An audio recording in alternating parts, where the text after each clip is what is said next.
અને આ જસીમાં છે. જસીમાં મજામાં? હા મિત્રો, આ જસીમાં છે અમારા. અને હું જ્યારે પ્રાથમિક શાળામાં અહીંયા ભણતો ત્યારે મધ્યાહન ભોજનમાં વર્ષોથી એમને રસોઈ બનાવી અને બધાને પૌષ્ટિક ખોરાક આપ્યો. કેટલા વર્ષોથી મને લાગે, હું પ્રાથમિકમાં હતો ત્યારે તમે હતા જ? બરાબર. હવે હજુ તો નહીં રિટાયર કરતા, થાવું નહીં. જાઓ તે ભગવાન મને આમે અડાડે તો અડાડવું જ છે. છોકરાની આશી ફરે તો આપણે બાળકોના આશીર્વાદ મળતા મળે. તમે બધાને પૌષ્ટિક ખોરાક ખવડાયો છે, તો તમારું B12 વધારે છે મને કીધું.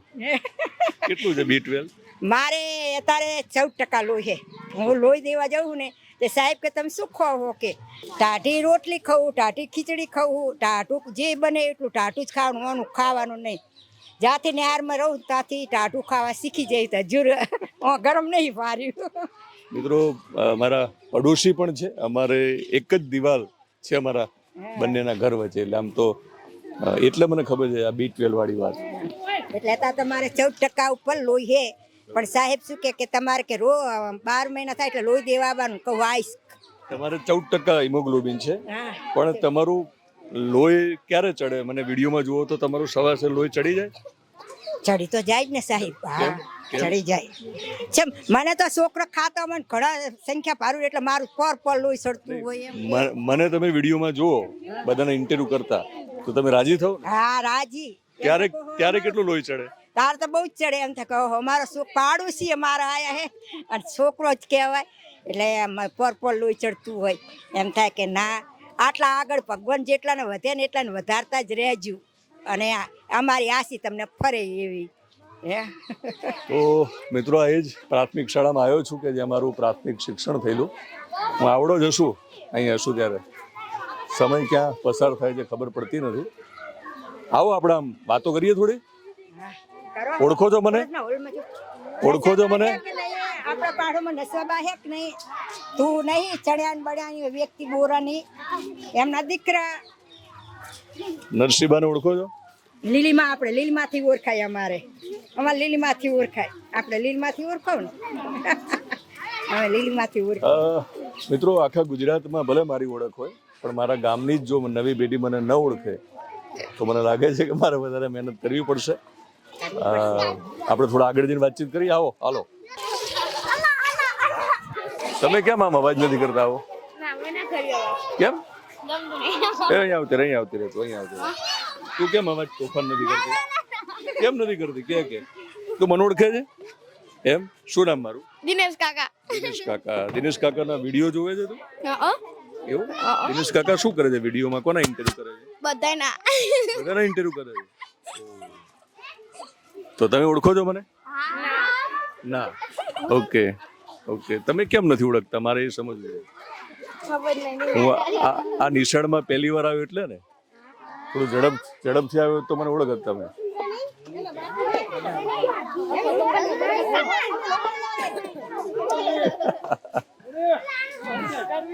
કોઈને ગાતા આવડે છે?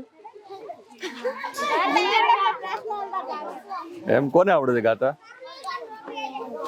બધાને? અહીંયા તારી શું માંગ છે? અહીંયા મિત્રો, આ બાળપણ છે અને એક જુદો અહેસાસ કરી રહ્યો છું. મારી જ પ્રાથમિક શાળામાં જો આવડો જ હોઈશ ત્યારે કદાચ આવું જ બધું બોલતો હોઈશું. હું તમારા ગામનો જ છું. ચાલો.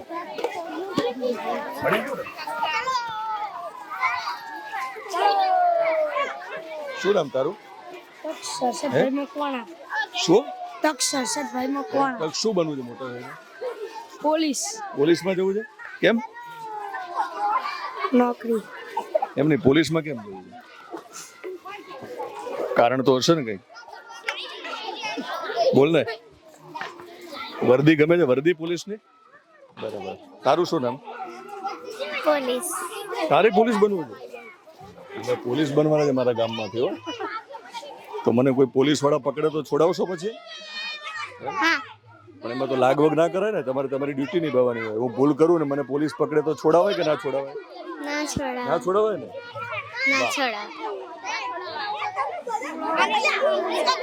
સાહેબ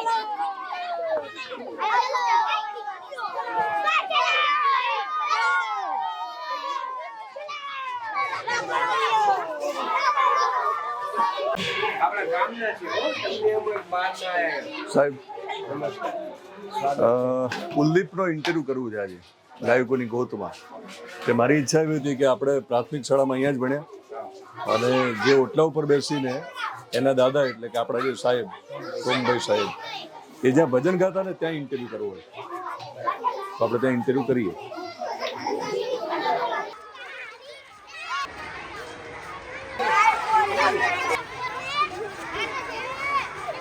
તમે મને ક્યાં જોયો હતો? કોના ઘરે? વસુંધરા એમના. ઓકે, વસુંધરાના ઘરે જોયો તો મને. તો વસુંધરાના ઘરે હું શું કરતો હોઈશ? કેમ ગયો છું? ખબર નહીં. ખબર નથી. ઓકે, સાહેબને પૂછ કેમ ગયો તો કે. કેમ ગયા હતા? વસુંધરાના બાપુ છે. વસુંધરાના પપ્પા નાના કૌશિકભાઈ અને આ દિનેશભાઈ મોટા. મારા વિડીયો જોયે છે એમ?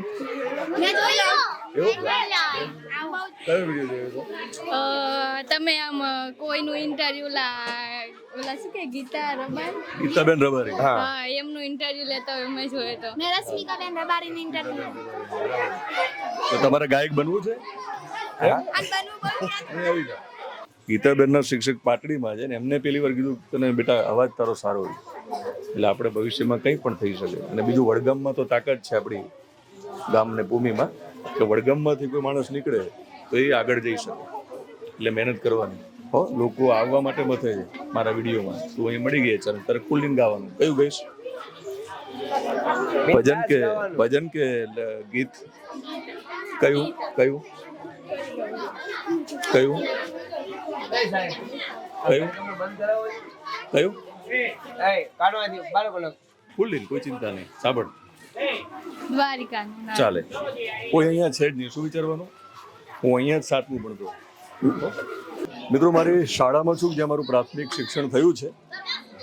આ જે ક્લાસ છે ત્યાં મારું 7મું ધોરણ હતું, ત્યાં ભણતો હતો અને છેલ્લે અહીંયાથી પાસ આઉટ થઈને ગયો તો એક દીકરી મળી છે કે એને પોતાને ગાવાનો શોખ છે, એને પણ સિંગર બનવું છે. શું નામ તારું? સુરતી. ઓકે, તને શરમ લાગે છે થોડી વાર અત્યારે? ડર લાગે છે? ના. સંકોચ થાય છે? ઓકે, ડરવાની એટલે જરૂર નથી. હું જ્યારે નાનો હતો ને બેટા ત્યારે આ જે તમારા સાહેબ છે એ પણ મારાથી મોટા છે એટલે એ ભણતા હતા. અહીંયા પ્રિન્સિપાલ નહોતા. ત્યારે મારે નાટકમાં રહેવું હતું, મારે એક્ટિંગ કરવી હતી, મારે હીરો બનવું હતું. તો મને એવું કહેવામાં આવ્યું, શિક્ષકો તો આપણા માટે સારા જ હોય પણ એમને એવું લાગતું હતું કે કદાચ હું નહીં કરી શકું, હું શરમાળ છું, નહીં બોલી શકું. એટલે એવું થયું કે એમને કદાચ એવું લાગ્યું છે કે નાટકમાં નહીં કરી શકે, મને નાટકમાં રોલ ના મળ્યો. આજે બધાના મોબાઈલમાં આવું છું ને, હું બોલવા માટે જાણીતો છું. તો તારે આ એટલા માટે કહું છું, આ એ જ જગ્યા હતી કે જ્યાં મને રિજેક્શન પહેલું મળેલું કે હું નાટક ન કરી શકું. એમાં સાહેબનો વાંક નહીં હોય, મારો વાંક હશે, ઓછું બોલતો હોઈશ. તો આજે તારે બિંદાસ ડર્યા વગર ખુલીને ગાવાનું છે, બરાબર ને? તારે પણ સિંગર બનવું છે ને? ઓકે, શું સંભળાવીશ? ડાકોરના ઠાકોર. સંભળાવ. ડાકોરના ઠાકોર તારા બંધ દરવાજા ખોલ. ડાકોરના ઠાકોર તારા બંધ દરવાજા ખોલ. હે જય રણ છોડ માખણ છોડ તારો ગલીએ ગલીએ શોર. દ્વારિકાનું નાથ મારો રાજા રણ છોડ છે, એને મને માયા લગાડી રે. પ્રભુભાઈ, હું ગાયકોની ગોત કરું છું અને મારો ઈરાદો હોય છે કે દરવાજા ખોલવા જ. જે દરવાજા બંધ હોય છે, ઘણા લોકોને ગાયક બનવું હોય છે પણ મોકો નથી મળતો. આપણા જ સાહેબ સોમાભાઈની જો વાત કરીએ તો અવાજ સારો તો પણ ગુજરાતના જાણીતા ગાયક ન બની શક્યા. તો બંધ દરવાજા ખોલવા માટે ગાયકોની ગોત હું કરતો હોઉં છું, તો ગામડાઓની ગલીઓમાં જતો હોઉં છું. તમે શિક્ષક છો અને મારા મોટાભાગના જે સેલિબ્રિટીના ઇન્ટરવ્યૂ છે એમાં તમે માર્ક કરજો કે હું એમને પૂછું તમે પહેલી વાર કોને કીધું કે તમે ગાયક બની શકો, તો કે શિક્ષકે કહ્યું હતું. તો શિક્ષક ટેલેન્ટને પારખે છે. તમે જ્યારે પારખો પણ એને પ્લેટફોર્મ મળે એના માટે આ ગાયકોની ગોત નામનો શો કેમ જરૂરી છે? કારણ કે બાળકમાં અથવા તો કોઈ પણ જેમાં ટેલેન્ટ પડ્યું છે એ ટેલેન્ટને બહાર લાવવા માટે કોઈ પ્લેટફોર્મ જોઈએ. હવે એ પ્લેટફોર્મ તમે પૂરું પાડો છો એટલા માટે જરૂરી છે, અને એના હિસાબે એ એના લેવલથી ઊંચું જાય અને જાહેરમાં આવે તો એના વાલીને નથી ખબર હોતી, શિક્ષકને ખબર હોય અથવા તો ગામનાને પણ ખ્યાલ આવે કે ભાઈ આપણું બાળક, આપણા ગામનું બાળક આ રીતે એટલું બધું તૈયાર છે, ગઈ શકે છે. પણ આ તમારા જેવા કોઈક એનું પ્લેટફોર્મ પૂરું પાડી દે તો કદાચ એનું ભવિષ્ય બની જાય. મિત્રો, આ વિડીયો જોતા હશો થોડોક પાછળ અવાજ આવતો હશે, પણ બાળકોને એટલા માટે બોલવા દેવાના છે કે અવાજ બનવાનું કામ મારું છે, અને કોલાહલ છે ને એમાંથી એક અવાજ બુલંદ થતો હોય છે, એટલે અવાજને બિલકુલ રોકવો છે નહીં. થોડુંક તમને સાંભળવામાં એવું લાગતું છે કે અવાજ કેમ પાછળ આવે છે, પણ બાળકો જો અવાજ ના કરે તો એની મજા નથી. ભગવાનનું સ્વરૂપ છે, અને આમાંથી આવતીકાલે આપણને ખબર જ નથી, આમાંથી કોઈ વડાપ્રધાન પણ હોઈ શકે, કોઈ મોટા ગાયક પણ હોઈ શકે, કોઈ કલેક્ટર પણ હોઈ શકે, કોઈ કબડ્ડી પ્લેયર પણ હોઈ શકે, અને કબડ્ડી પ્લેયર બનવું છે તો કોઈ સચિન તેંડુલકર પણ હોઈ શકે, બરાબર ને, કોઈ સુનિતા વિલિયમ્સ પણ હોઈ શકે, કંઈ પણ હોઈ શકે. તો આ ભગવાનનું સ્વરૂપ હોય છે. વસુંધરા પણ અહીંયા છે. આવી જાવ વસુંધરા, અહીંયા વસુંધરા આવી જા. આ તારી બેનપણી મને હમણાં મળી એમ? કે મેં વસુંધરાના ઘરે તમને જોયા તેવું કીધું મને. ઓહો. એમ કે તું મારા વિડીયો જોવે છે? હા, એવું કેમ જોવે છે? મજા આવે એટલે. બાપુજી છું એટલા માટે કે મજા આવે છે એટલે? બાપુજી હોય એટલે. બરાબર. તારે શું બનવું છે મોટા થઈને? શિક્ષક. શિક્ષક બનવું છે. વાહ વાહ વાહ. તો મિત્રો, મેં કહ્યું પ્રમાણે અહીંયાથી જ જ્યારે બાળક બહાર નીકળે પ્રાથમિક શિક્ષણ લઈને, પછી એમનું સપનું સાકાર કરતા હોય છે. હું છેલ્લે અહીંયા આપણે ઇન્ટરવ્યૂ કરીએ કુલદીપ સાથે, એની પહેલાં હું જ્યાં ભણ્યો છેલ્લે 7મા ધોરણમાં, જે પછી હું 8મા ધોરણમાં ગયો, એટલે મારો જે છેલ્લો વર્ગખંડ હતો એ વર્ગખંડમાં જઈશું અને પછી આપણે ઇન્ટરવ્યૂ શરૂ કરીશું. આવજો. તમારી રિસર્ચ પૂરી થશે ને હવે? એટલે આવજો કીધું ને ત્યારથી. આવજો.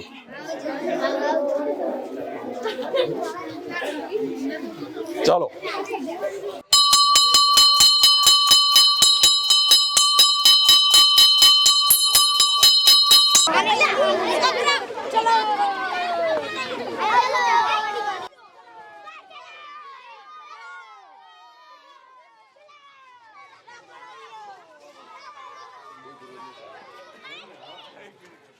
પાઠ 9 આપણો ગતિ અને સમય.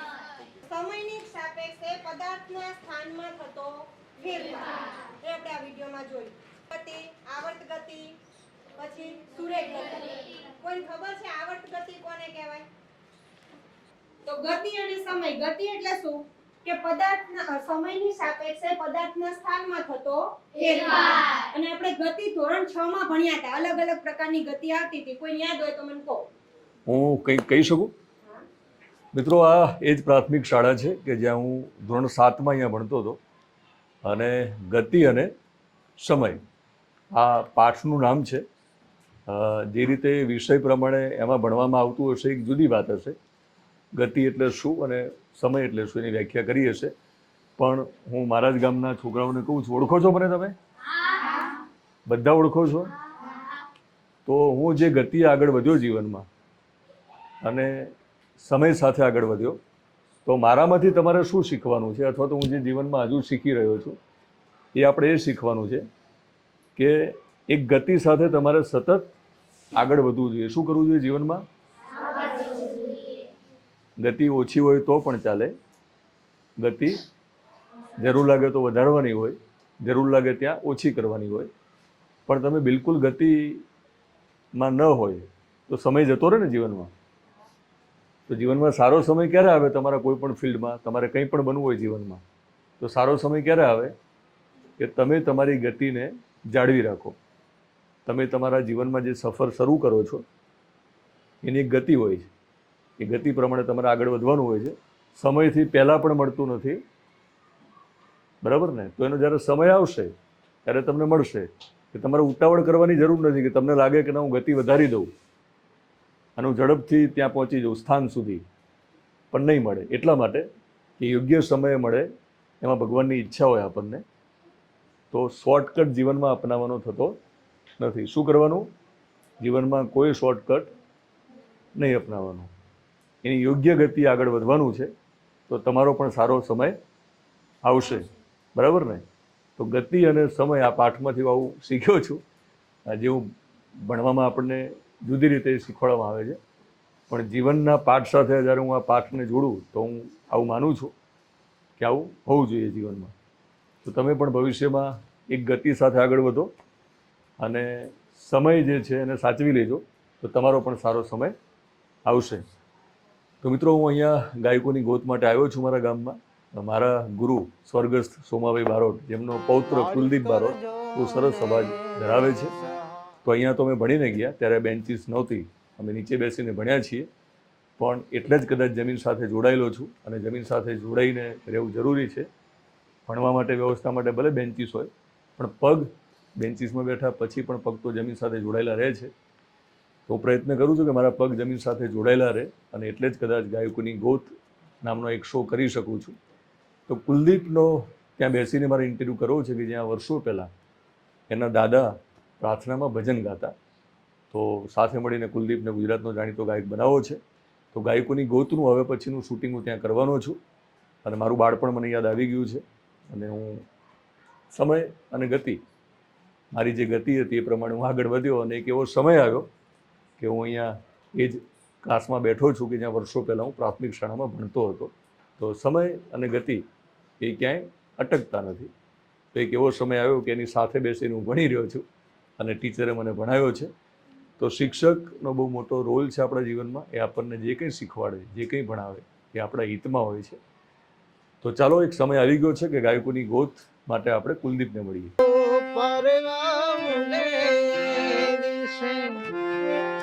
મનડા તરે ના જાઉં નથી રે માળો તારો નથી સરનામું તારું બાકી તો બધું ખોટું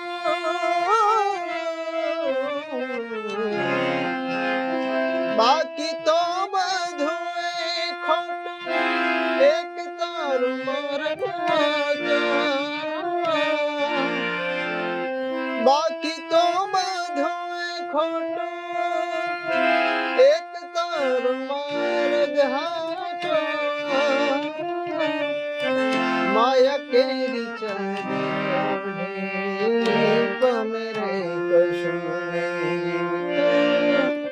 માયા કેરી ચંદે પમેરે કશું